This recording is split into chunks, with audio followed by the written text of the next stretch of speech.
आज हम एक छोटा सा कंसेप्ट देखेंगे कोलिगेटिव प्रॉपर्टी का। देखो, जो कोलिगेटिव प्रॉपर्टी होती है वो अलग अलग हम पढ़ते हैं, बिल्कुल अलग अलग होती है, अलग अलग डिफरेंट डिफरेंट टाइप्स की पढ़ते हैं कोलिगेटिव प्रॉपर्टी।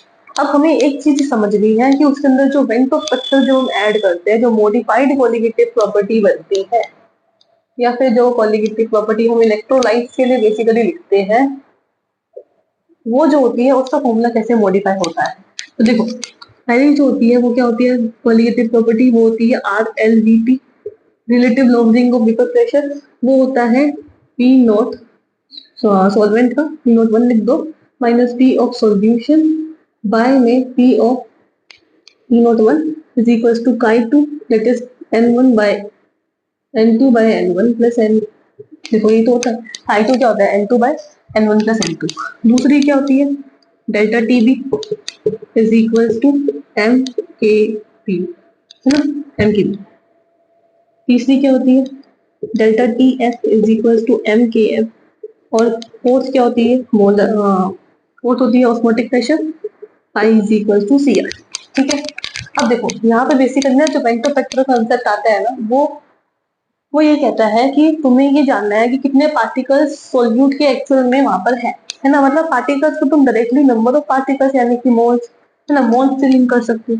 तो ये जो मोलैरिटी आ रही है उसके अंदर नंबर ऑफ मोल्स ऊपर आएंगे, बाय में जो मास आएगा कि number of moles of solute ऊपर आते हैं, यानी कि N2 लिख दो मैं इसको, हाँ N2 लिख दो, N2 बाय में मास आता है किसका, सॉल्वेंट का, मास ऑफ सॉल्वेंट, है ना। इसको मैं चाहूँ तो मैं मास ऑफ सॉल्वेंट, पूरा mass of solvent in KG, into में केबी होता है, यहाँ पे number of moles of solute by में मास ऑफ सॉल्वेंट इनटू में के एफ।